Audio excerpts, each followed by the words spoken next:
তো বন্ধুরা, আজ হচ্ছে গিয়ে শুক্রবার, সেই জন্য আজকে কিন্তু নিরামিষ খাওয়া দাওয়া নয়। আজকে বানাবো করলা আলু কেঁদুরি ভাজা, তার সঙ্গে থাকবে কাঁচা কলা দিয়ে আলু দিয়ে হাঁসের ডিমের ঝোল, আর ছোট ছোট কয়েকটা ময়া মাছ তোমার দাদা সকালবেলায় কোথা থেকে জোগাড় করেছে জানি না, তো ময়া মাছ ভাজা।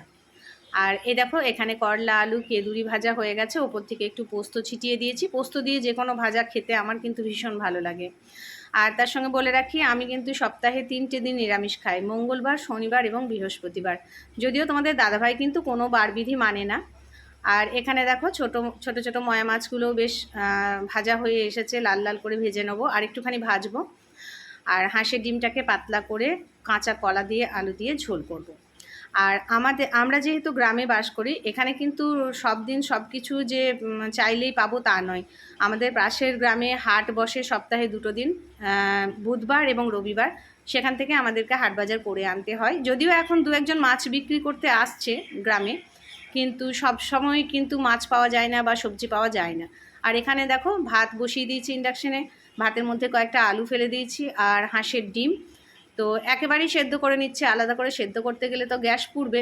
আর এখন যা গ্যাসের ক্রাইসিস মানে চলছিল কিছুদিন আগে, এখন আর নেই। তো তখন থেকেই আমি ইন্ডাকশানে ভাত করতে আরম্ভ করেছি। আগে কিন্তু ইন্ডাকশানটাতে আমি শুধুমাত্র চা করতাম, আর টুকটাক দুধ গরম বা এরকম কোনো নিরামিষ তরকারি গরম এরকমই।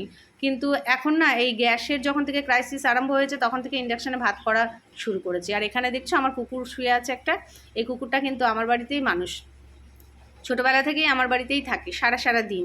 আর এখানে দেখো, আজকে যেহেতু ভালোভাবে রোদটা উঠেছে, সেজন্য আজকে কিন্তু আচারটা একটু রোদে দিয়ে দিলাম। এটা হচ্ছে তেল আম, তো এখানে রোদের মধ্যে রেখে দিলাম আমার তেল আমটা হরি মন্দিরের তলায়। আর এটা হচ্ছে আমার হরি মন্দির, যাকে বলে তুলসী মন্দির।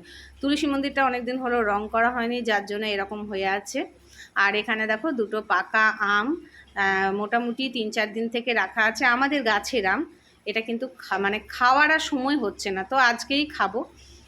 যেহেতু এটা যদি আর কালকের জন্য রেখে দিই, কাল আর হয়তো খেতেই পারবো না, এত নরম হয়ে গিয়েছে, মানে ভীষণ রকম পেকে গিয়েছে যাকে বলে। বটিতে হয়তো কাটাই যাবে না, তো চলো দেখি চেষ্টা করি বটিতে কাটার। আর হ্যাঁ, এক হাতে ভিডিও করছি, তো সেজন্য জানি না এক হাতে এখন আমটা কাটতে পারবো কি না। তার কারণ আমার ফোন ধরার বাড়িতে তো লোক নেই, লোক আছে কিন্তু কেউ ফোন ধরে দেবে না।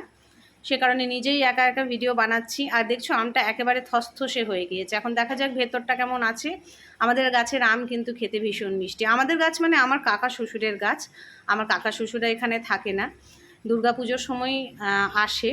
আমাদের বাড়িতে নিজস্ব দুর্গাপুজো আছে। তো যাই হোক, আমটা কিন্তু বেশ ভালোই আছে।